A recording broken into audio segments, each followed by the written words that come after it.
Auckland's property market is cooling. New Real Estate Institute figures show house sales in Auckland dived 31% in July on a year ago. And the median price fell just over 1% to $830,000. What's not cooling is demand for what's called affordable housing in our largest city. Now, more than 300 potential buyers have registered to buy one of 10 affordable 1- and 2-bedroom apartments. The government's much lauded Three Kings quarry development. For those of you who don't know Auckland, Three Kings is kind of on the outskirts of Mount Eden. This was a pin-up for the government pitching these medium-high density developments with some small affordable component. In fact, when we did our Tiki tour with Nick Smith last year, he took us there. Now, the 10 1- and 2-bedroom apartments start at $450,000. That's a price set by a council-determined formula under the rules around SHAs, and they'll sit alongside 89 other apartments currently being marketed between just under $1 million and $1.4 million. If you're watching, Fletcher Building Residential CEO Steve Evans showed me what $450,000 buys if you can get to the front of the queue to buy it. We're in one of the 1-bedroom affordable units at Onyx, and Onyx is the first stage of our development of the old Three Kings quarry in Mount Eden. So we've spent the last 10 to 13 years getting consent to start this building, and we're on our way. This is a development the Minister brought me to, Nick Smith, very proud of it. A bit of a showcase for the Minister because this is medium-high density, right? Yeah, that's right. I mean, we've worked very collaboratively with both Auckland Council and with the Ministry in terms of getting the right outcomes here. And the right outcomes to start with is about providing the homes that Aucklanders need. How many, when you are completely finished, will there be? Look, we've got permission now to go up to 1,500 homes in the Three Kings area. Those numbers flex depending on how we separate the stages and the client demand that comes through for housing. But our intent is to have homes that are available to first home buyers all the way up to the last home buyers. Right, and it's an SHA, which means that there has to be an affordable component, right? So the first stage of it is an SHA. The first 99 that we see here today is an SHA. The rest of the quarry development is not an SHA, but equally we see the importance of having both low price, intermediate price and greater units as we go through.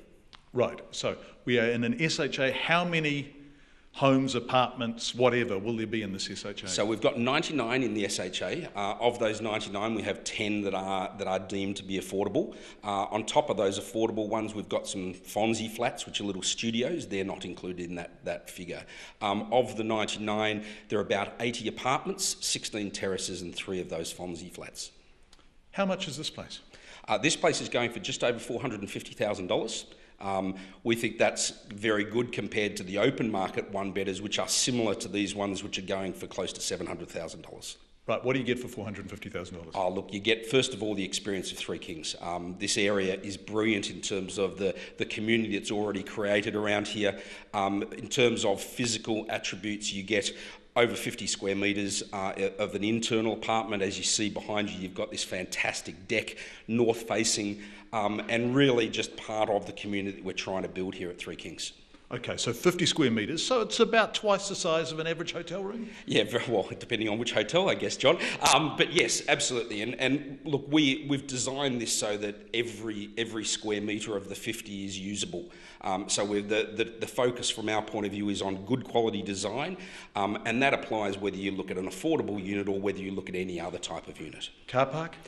In this case, we've got the option of a car park. That's not included within the 450, but clearly we've got excess car parks for those that want to get them. So how much would a car park cost over and above? Look, probably between 20 and 30,000. We haven't determined that at this point in time. The affordable part of the development is being incredibly oversubscribed in terms of the amount of people that want to buy these units. So you've got people queuing up for these units? We've got people queuing up, and not necessarily in the physical queuing up. We go through a process which we've identified a balloting process to make sure that there is so that everyone has a fair opportunity to go and buy. So there's no nepotism, a developer flow flogging it up Certainly not. to their kid or whatever. Correct. Okay, okay. And look, there's certain rules with regard to the affordables as well, in terms of making sure that it is someone that's going to live in the unit, so that is going to live there for a period of time, to make sure that we're actually providing, not just here but elsewhere, homes that people actually move into rather than use as a capital gain exercise.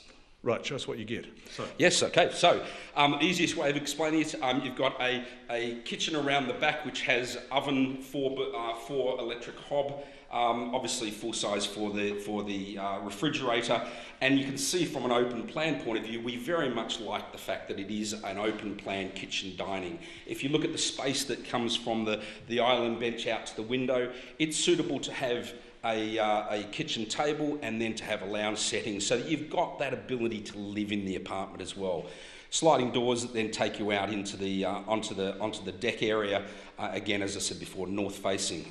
If you look at the bedrooms themselves, good sized bedrooms are able to put the king size bed that you would want to put into a one bedroom unit.